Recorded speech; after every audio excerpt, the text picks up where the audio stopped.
दिखता है।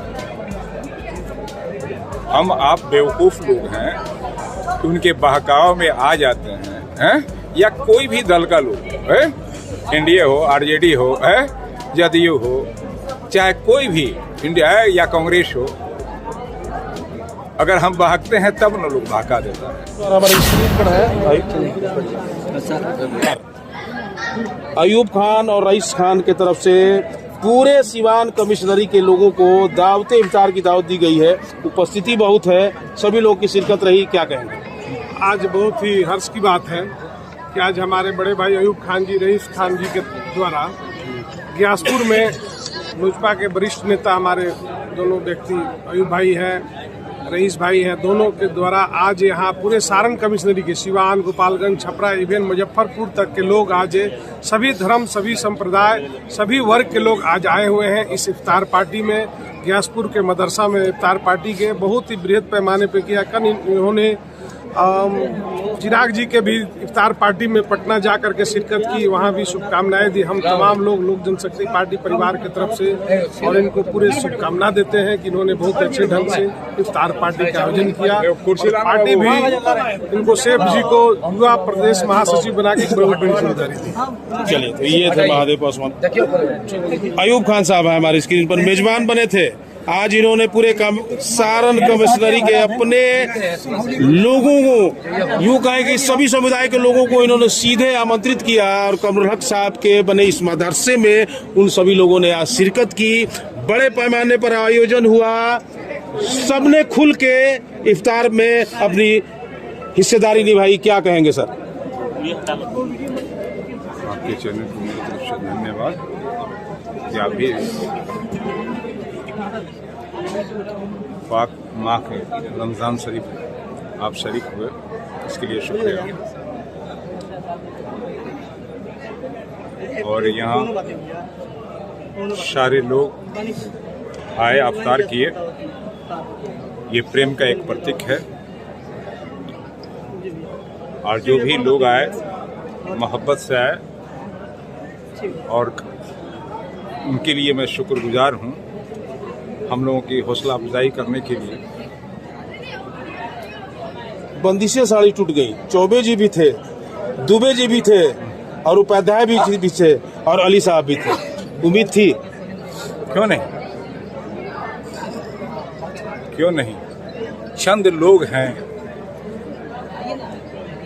जो आप हिंदू, मुस्लिम, सिख, ईसाई करने वाले चंद लोग हैं जिसके बहकावे में लोग आ जाते हैं। मगर जो समझदार हैं, अब लोग समझने लगे हैं। आपने देखा हर कौम के, हर वर्ग के लोग यहाँ थे। वैसे लोगों के मुंह पर ये तमाचा है।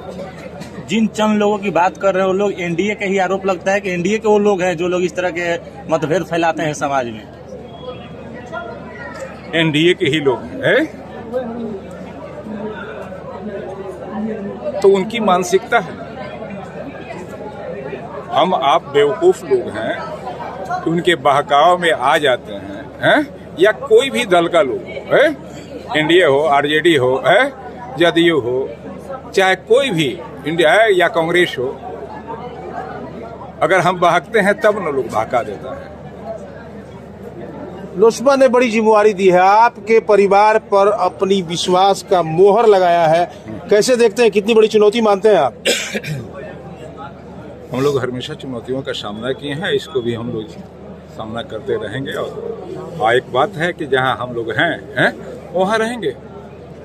कहाँ हैं आप? हम लोग चिराग जी के साथ हैं तो हैं। पिछले दिनों पटना प्रवास के दौरान रईस खान ने ऐलान कर दिया कि मैं रघुनाथपुर की सीट से ही चुनाव लड़ूंगा। क्या लगता है आपको? ये हमारा रघुनाथपुर एक टारगेट है? बाकी आला कमान जाने। बाकी आला कमान जाने। लोगों में शंकाएं हैं, आशंकाएं हैं कि टकराव की स्थिति बन जाएगी, क्योंकि दावेदारी रघुनाथपुर के सीट पर कई लोगों की है। कैसे देखते हैं? वो देखा जाएगा, वक्त आएगा तो वक्त के हिसाब से चला जाता है। अब गाछे कटहर ऊँटे तिल, क्या कहा जाए। आपके बगल में सियासत के नौजवान सैफ कैफ साहब भी बैठे हुए हैं। रघुनाथपुर की पिछले लोकसभा है, विधानसभा के चुनाव भी लड़ा था। अगर कहीं ये राजनीतिक साधने की कोशिश तो नहीं है? नहीं, अगर इनको टिकट मिलती है तो हम लोग हस्तक्षेप थोड़ी करने जाएंगे। ये अफ्तार की दावतें हैं, यहाँ भाईचारा की मोहब्बत की दावतें हैं, यहाँ सारे लोग पहुँचे हुए हैं। तो आप तो कह दिए चौबे जी, दुबे जी, आप ये कहे नहीं कहे गुप्ता जी भी यहाँ हैं, महादेव जी भी हैं, और आप चौरसिया जी भी तो हैं। क्या आप हमसे मोहब्बत नहीं करते? क्या आप हमसे बाहर हैं? तो देखा आपने, ये थे रईस का अयूब खान साहब जिन्होंने बेबाक शब्दों में कहा कि अमन और भाईचारे की संदेश देने के लिए हम यहाँ जुटे हैं और इसकी एक लंबी लकीर हम खींचेंगे। बहरहाल कैफ साहब उपस्थिति है इस समय, स्थिति है दावते इफ्तार में आप शामिल हैं। चुनावी साल है, सभी की उम्मीदें रघुनाथपुर की सीट, हॉट सीट पर लगी हैं। आप तो वहाँ के खुद के प्रत्याशी रह चुके हैं, राजनीतिक साधने का सिलसिला शुरू हो गया है क्या? जहां जमात के लोग खड़े होंगे वहां मोहम्मद कैफ खड़ा होगा, और जमात के साथ खान ब्रदर्स रहते हैं, तभी तो इन्होंने इदारा बनाया है। कोई माई का लाल जो जमात के लिए कुछ किया हो तो बताइए आप। इन्होंने तो मेरी बात को कंप्लीट, नहीं, आप मेरी बात को कंप्लीट होने दीजिए। मैं भी आपका बात सुन रहा था, उन्होंने जवाब नहीं दिया। इधर से जवाब लीजिए। आप सवाल कर दिए तो जवाब लेने की कोशिश, सुनने कीजिए। पहले आपने कहा कि सबको साधने की कोशिश कीजिए। पहले मैं अपने जमात को साधूंगा, फिर उसके बाद